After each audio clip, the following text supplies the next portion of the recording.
కొరింథీయులకు రాసినటువంటి 2వ పత్రిక 11వ అధ్యాయం. ఒకసారి బైబిల్ ఉన్న వాళ్ళందరూ తీయండి. సమయం విలువైంది, దాన్ని పోనీయకుండా మనం సద్వినియోగం చేసుకుందాం. కొరింథీయులకు రాసినటువంటి 2వ పత్రిక 11వ అధ్యాయము 28వ వచనాన్ని నేనే చదువుతున్నాను, మీరు చిత్తగించండి. ఇవియును గాక సంఘములన్నిటినీ గూర్చిన చింతయు కలదు, ఈ భారము దినదినమును నాకు కలుగుచున్నది. మళ్ళీ ఒకసారి చదువుతున్నాను. ఇవియును గాక సంఘములన్నిటినీ గూర్చిన చింతయు కలదు, ఈ భారము దినదినము నాకు కలుగుచున్నది. పౌలు భక్తుడు యేసు ప్రభువును తెలుసుకున్న తరువాత ప్రభు ఎన్ని బాధలు పడ్డాడో అవన్నిటినీ 23వ వచనం నుంచి రాశాడు, తెలియజేశాడు కొరింథీ సంఘానికి 2వ ఉత్తరంలో. వారు హెబ్రీయులా, నేను హెబ్రీయుడనే, వారు క్రీస్తు పరిచారకులా, బెర్రివ్వాని వలె మాట్లాడుచున్నాను, నేను మరి ఎక్కువగా క్రీస్తు పరిచారకుడను. మరి విశేషంగా ప్రయాసపడ్డాను, మరి అనేక పర్యాయాలు చెరసాల్లో ఉన్నాను, అపరిమితంగా దెబ్బలు తిన్నాను, అనేక మార్లు ప్రాణాపాయాల్లో ఉన్నాను. యూదుల చేత 5 మార్లు 1 తక్కువ 40 దెబ్బలు తిన్నాను. 3 సార్లు బెత్తాలతో కొట్టబడ్డాను, ఒకసారి రాళ్లతో కొట్టబడ్డాను. చచ్చిపోయాడని పట్టణ వెలపలికి లాగి పడేసి వెళ్ళిపోయారు, దేవుడు బతికించాడు. 3 సార్లు సముద్రంలో ప్రయాణం చేస్తున్నప్పుడు ఓడ పగిలి అగచాట్లు పడ్డాను. ఒక రాత్రి పగలు సముద్రంలోనే గడిపాను, చిన్న చెక్క ముక్క మీద అన్నట్టు. అనేక పర్యాయాలు ప్రయాణాల్లోనూ, నదుల వలనైన ఆపదల్లోనూ, దొంగల వలనైన ఆపదల్లోనూ, దొంగలు కొట్టారు, నదుల్లో ఇబ్బంది పడ్డాను, ప్రయాణాల్లో శ్రమ పడ్డాను. సొంత జనుల వల్ల కూడా నేను ఆపదలు ఎదుర్కొన్నాను, అన్య జనుల వల్ల కూడా ఆపదలు ఎదుర్కొన్నాను.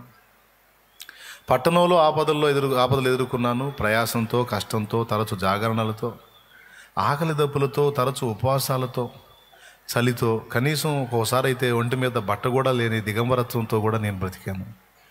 ఇంకా చెప్పాలంటే చాలా ఉన్నాయి. ఇవి గాక సంఘములన్నిటినీ గూర్చిన చింతయు కలదు, ఈ భారము దినదినము నాకు కలుగుచున్నది అన్నాడు.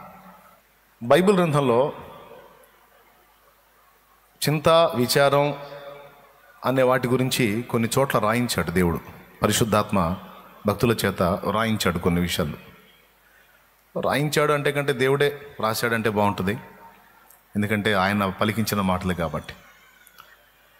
ఈ చింతల విషయంలో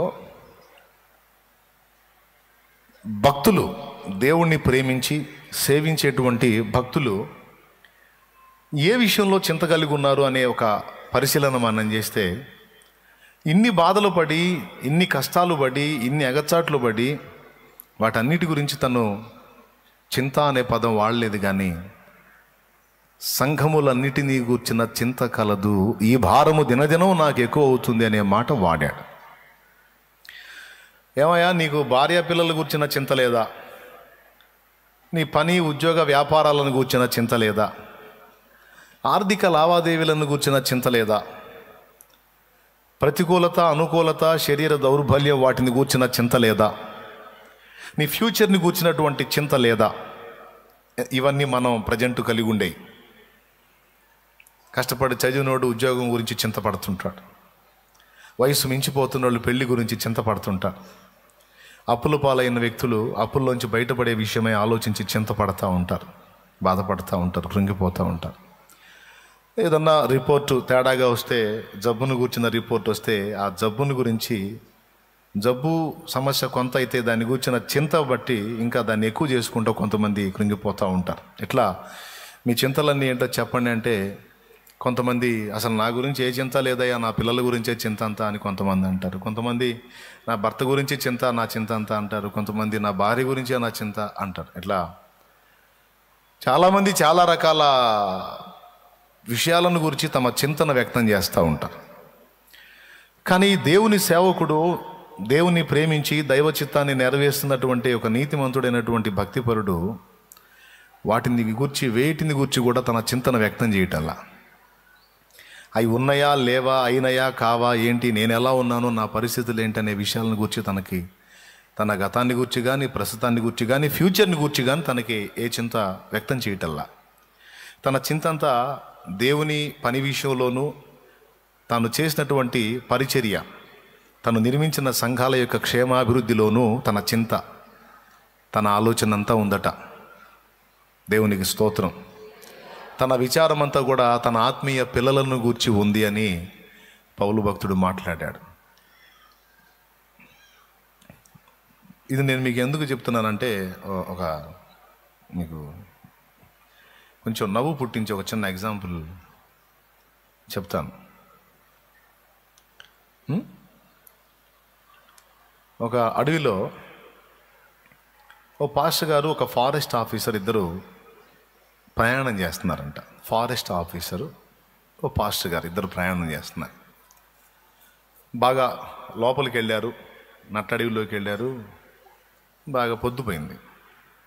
తిరిగి రావడానికి చీకటి పడింది. ఇక రాత్రి టెంట్ వేసుకొని అక్కడే గడుపుదాం అనుకున్నారు. సరే, ఫారెస్ట్ ఆఫీసరు టెంట్ వేశాడు. ప్రయాణం చేసి ఉన్నారు కదా, బాగా అలసిన మీదట ఇద్దరు ఆ టెంట్లో పండుకున్నారు. ఆదమర్చి నిద్రపోయారు. మధ్యరాత్రికి ఇద్దరికి అలసట తీరి మెలకు వచ్చింది. కళ్ళు తెరిచి నీలాకాశం కేసి చూస్తూ ఒకడు మరొకడితో అన్నాడు. పాస్టర్ గారు అన్నాడు పక్కన ఫారెస్ట్ ఆఫీసర్ని పలకరిస్తూ, బ్రదర్, నీలాకాశం అందులో ప్రకాశిస్తున్నటువంటి చుక్కలను చూస్తే నీకేమనిపిస్తుంది అన్నాడు పాస్టర్ గారు ఫారెస్ట్ ఆఫీసర్ని. ఆయన కాస్త ఆధ్యాత్మిక భావాలు కలిగినోడు ఫారెస్ట్ ఆఫీసర్. సార్, నాకు ఆ నీలాకాశంలో ఆ నక్షత్రాలను చూస్తూ ఉంటే నాకు చాలా సంతోషంగా ఉంది.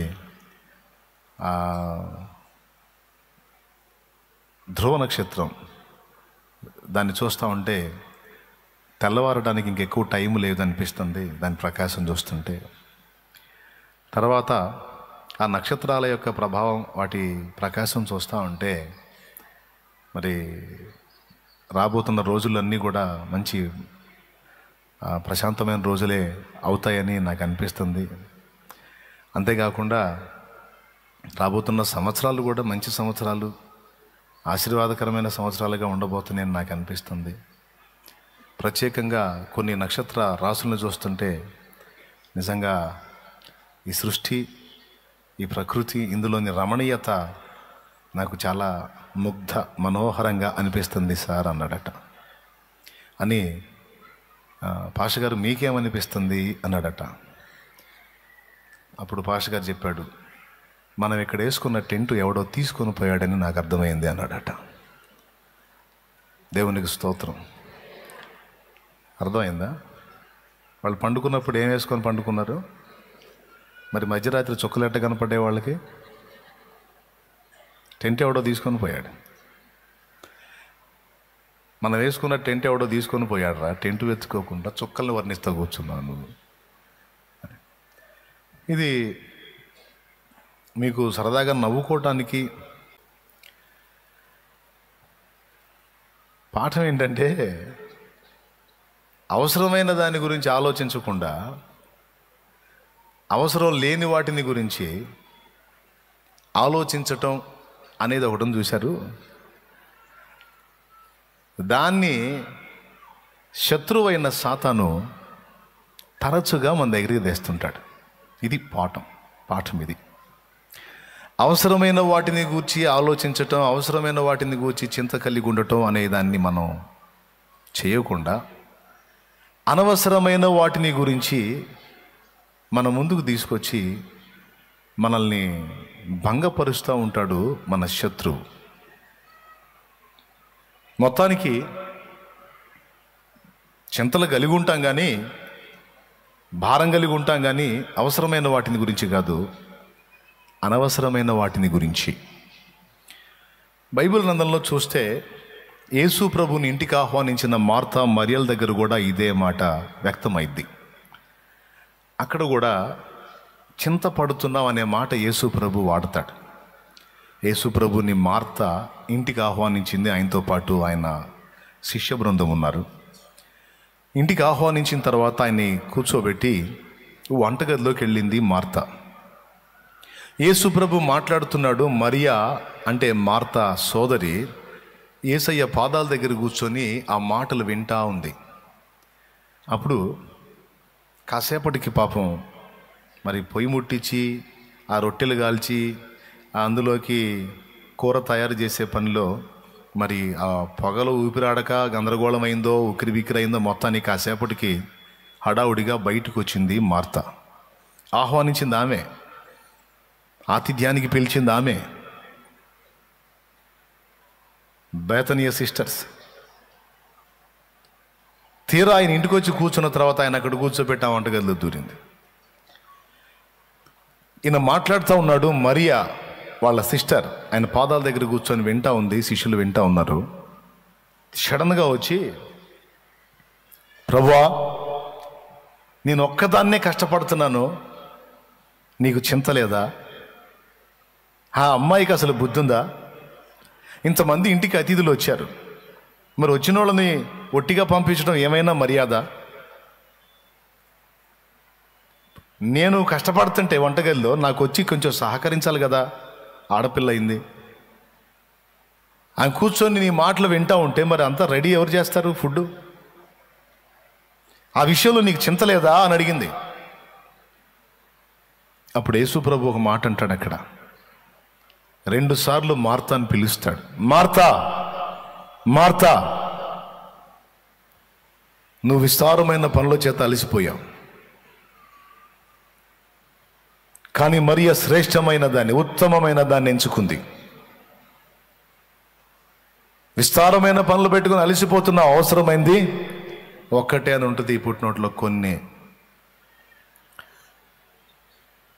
మరి అయితే శ్రేష్టమైన దాన్ని ఎంచుకుంది, ఉత్తమమైన దాన్ని ఎంచుకుంది. అది ఆమె యొద్ద నుండి ఎప్పుడు తీసివేయబడదు అన్నాడు. చూస్తారా వచనాన్ని? 41వ వచనం. ఎన్నో అధ్యాయం? ఏ అధ్యాయం? లూకాసు వార్త 10వ అధ్యాయము 41వ వచనం. అందుకు ప్రభు, మార్తా మార్తా, నీవు అనేకమైన పనులను గూర్చి విచారము కలిగి తొందరపడుచున్నావు. మార్త ఏమందండి 40వ వచనంలో? మార్త విస్తారమైన పని పెట్టుకునుట చేత తొందరపడి ఆయన యొద్దకు వచ్చి, ప్రభువా, నేను ఒంటరిగా పని చేయుటకు నా సహోదరి నన్ను విడిచిపెట్టినందున నీకు చింత లేదా? నీకు చింత లేదా అంటే నీకు బాధ ఇట్లేదా? ఇబ్బంది అనిపించట్లేదా? నీకు విచారం కలగట్లేదా? నాకు సాయం చేయమని ఆమెతో చెప్పవాయా? ముందు ఆ ప్రసంగం చేయవాయా? నువ్వు పరలోక ప్రసంగాలు, పరలోక రహస్యాలు తర్వాత చెబుతూ కానీ ముందు ఇంటికి వచ్చిన వాళ్ళకి ఆతిథ్యం చేయాలి. బుద్ధిహీనురాలా, పో, మీ అక్క కష్టపడుతుంది, ఆమెకి హెల్ప్ చేయపో అని ఆ మాట చెప్పాలయా? నువ్వు ఏం ప్రసంగం చేయాలో ఏం చెబుతుంది. ఎవరికి? యేసు ప్రభుకి చెబుతుంది. ఏం ప్రసంగం చేయాలో, ఏది నేర్పాలో మార్త చెబుతుంది. వెంటనే యేసు ప్రభు అన్నాడా, మరియా, పాపం నిజంగా మార్త చెప్పింది వాస్తవమే, ఒక్కతే ఆమెతో కష్టపడుతుంటే ఇంతమంది వచ్చావు, మరి ఎట్లా చేసేది ఒక్కతే అన్ని రొట్టెలు? బలేదాన్ని, లేదు వాళ్ళు వింటున్నారని చెబుతున్నాను, నువ్వు ఎడ కూర్చున్నావు, బలేదాన్ని లేపో అన్నాడా? అన్నలా. మరియను ఏమీ అనకపోగా మరియను మెచ్చుకుంటున్నాడు. మరియను మెచ్చుకొని మార్తను గద్దిస్తున్నాడు. మార్తా, మార్తా, నీవు అనేకమైన పనులను గూర్చి విచారము కలిగి తొందరపడుచున్నావు, కానీ అవసరమైనది ఒక్కటే. స్తోత్రం చెప్పండి. పుట్టినోట్లో కొన్ని అని ఉంటుంది. మరియ ఉత్తమమైన దాన్ని ఏర్పరచుకుంది, అది ఆమె యొద్ద నుండి తీసివేయబడదని ఆమెతో చెప్పెను. ఏమిటి ఉత్తమమైనది? మరియ ఏర్పరచుకున్న ఉత్తమమైనది ఏమిటి? ఎప్పటికీ ఆమె యొద్ద నుండి తీసివేయబడనిది ఏమిటి అంటే దేవుని వాక్కు. నేను వచ్చింది మార్త, నువ్వు పెట్టే రొట్టెలు తింటానికి కాదు, నువ్వు పెట్టే చికెనో లేకపోతే మటనో బిర్యానీయో తింటానికి కాదు. నేను వచ్చింది జీవాహారము నీకు తినిపించడానికి వచ్చాను, జీవజలమును నీకు త్రాగనివ్వడానికి నేను వచ్చాను. నేను తినిపించడానికి వచ్చాను, త్రాపించడానికి వచ్చాను. నేను తిని తాగేదానికి రాలేదు. కానీ నువ్వేమనుకున్నావు? పిలవటం అయితే పిలిచావు, కానీ నా నోట నుండి వెలువడేటువంటి ఆ జీవ ధారలను నీవు పొందలేకపోయావు. మరియ ఒకటే డిసైడ్ అయింది, నేను ప్రభు పాదాల దగ్గర కూర్చొని ఆయన నోట నుండి వచ్చేటువంటి ఆ జీవవాక్కులు వినాలి, వాటితో నేను నింపుకోవాలి అని ఫిక్స్ అయింది. నువ్వు విస్తారమైన పనులు పెట్టుకున్నావు, అవి అస్థిరమైనవి, వాటి వల్ల కలిగే ప్రయోజనమో తాత్కాలికమైంది. వాటి గురించి కాదు నువ్వు చింతపడాల్సింది. ఎప్పటికీ నీ దగ్గర శాశ్వతంగా ఉండేటువంటి నా వాక్కు, దాన్ని స్వతంత్రించుకోవటానికి బలి అర్పించుట కంటే సమీపించి మాట వినుట శ్రేష్టమని పాత నిబంధనలో సౌలుకి సమూయేలు చెప్పాడు. తిరుగుబాటు చేయుట సోదె చెప్పుటాయను పాపముతో సమానము, మూర్ఖతను అగపరచుట గృహదేవతను పూజించుటతో సమానము. బలులు అర్పించడానికి తెచ్చావా క్రొవిన వాటిని? మొత్తాన్ని నిర్మూలపరచమని కదా దేవుడు చెప్పాడు. అయ్యా, దేవుడు చెప్పింది ఏమిటి, నువ్వు చేసేదేమిటి? అక్కడ అంటాడు, బలి అర్పించుట కంటే సమీపించి దేవుని మాట వినుట శ్రేష్టము. శ్రేష్టము, ఉత్తమము పర్యాయ పదాలు. శ్రేష్టమైనది, ఉత్తమమైనది పర్యాయ పదాలు. అక్కడేమో దేవుని మాట వినుట శ్రేష్టము అన్నాడు సమూయేలు, ఇక్కడేమో ప్రభు డైరెక్ట్గా ప్రభు అంటున్నాడు, నా మాటలను వినుట, వాటిని అనుసరించుట, వాటిని గుండెలో భద్రం చేసుకొనుట లేదా హృదయమందు ఉంచుకొనుట శ్రేష్టమైనది లేక ఉత్తమమైనది. దాన్ని బట్టి సంతోషిస్తా. పాత నిబంధనలో బలులను బట్టి దేవుడు సంతోషిస్తాడు అనుకున్నారు. క్రొత్త నిబంధనలో రొట్టెలు పెడితే యేసు సంతోషిస్తాడు అనుకున్నాను. ఆ బలులు కాదు, ఈ రొట్టెలు కాదు. నా మాట విని ఎవడు వణుకుచున్నాడో వానినే నేను దృష్టిస్తున్నాను అన్నాడు.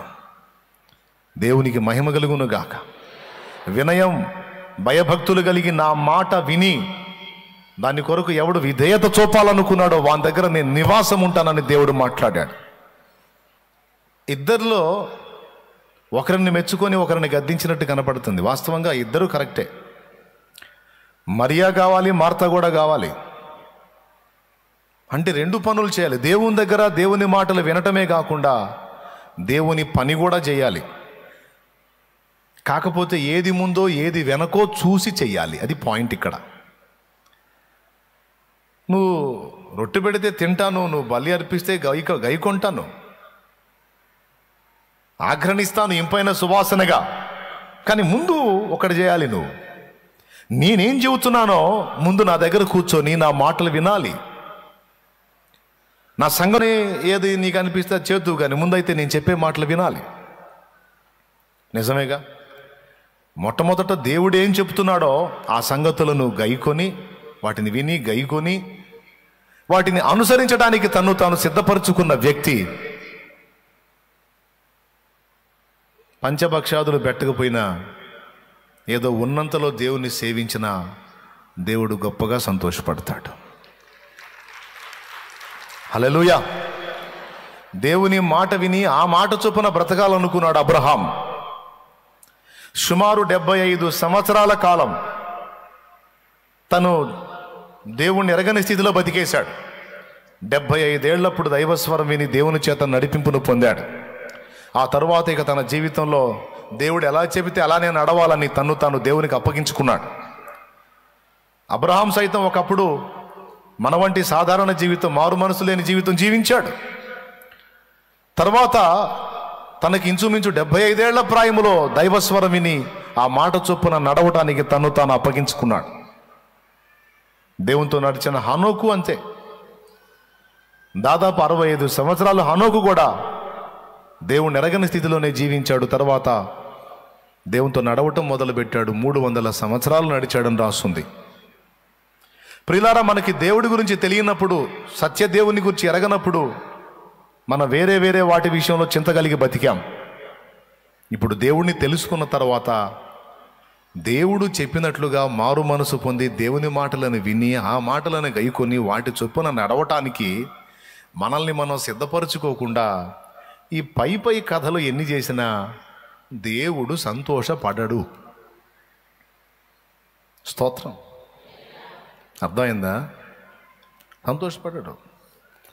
కొంతమంది దేవుడు చెప్పే మాటలు తీవ్రంగా తీసుకోరు, దేవుడు చెప్పినట్లు బ్రతుకుని దిద్దుకోరు, భక్తులు మారు మనసు పొందినట్లు మారు మనసు పొందడానికి ఇష్టపడరు, దేవుని మాటలకి విలువనివ్వరు. కానీ బిల్డప్ మాత్రం అస్సలు నిజంగా నెంబర్ 1 భక్తిపరులు కూడా, ఒక రేంజ్ భక్తిపరులు కూడా ఇలా ఉండరేమో అన్నంత పిక్చర్ అయితే సూపర్ ఇస్తారు. బిల్డప్ మాత్రం మామూలుగా ఉండదు అసలు. అమ్మో మహాభక్తుల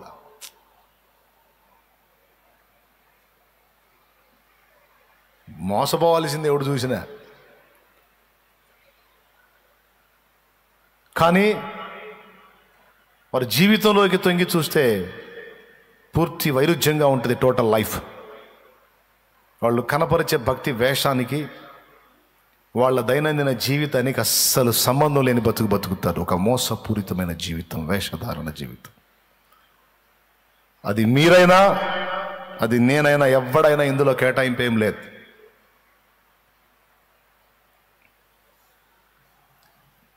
అవసరమైన వాటి మీద చింత ఉండదో, అనవసరమైన వాటి మీద తపన కనపడుతూ ఉంటారు, ఆసక్తి చూపిస్తూ ఉంటారు, బిజీ అయిపోతూ ఉంటారు. అబ్బో ఎంత దేవాసక్తి అన్నట్టు. ఇప్పుడు క్రిస్మస్ వచ్చింది, ఉదాహరణకు చెప్తున్నాను. క్రిస్మస్ వచ్చింది, ఇల్లంతా డెకరేషన్ చేసే దానిలో కొంతమంది మునిగిపోతారు. ఎందుకంటే పండగ. క్రిస్మస్ వచ్చింది, ఇంకా రకరకాల కార్యక్రమాల్లో పాపం చాలామంది బిజీ అయిపోతారు. ఎందుకంటే పండగ. వాటన్నిటిని బట్టి దేవుడు సంతోషపడతాడా? క్రిస్మస్ ఎవడికి పండగ? మారు మనసు పొందినోడికి పండగ. పాప క్షమాపణ నిమిత్తం బాప్తిస్మం పొందినోడికి పండగ. చెడిపోయిన జీవిత విధానాన్ని మార్చుకొని క్రొత్త జీవితంలోకి అడుగుపెట్టిన వాడికి పండగ. అది సంవత్సరానికి ఒకరోజు పండగ కాదు, ఎవ్రీ డే పండగ.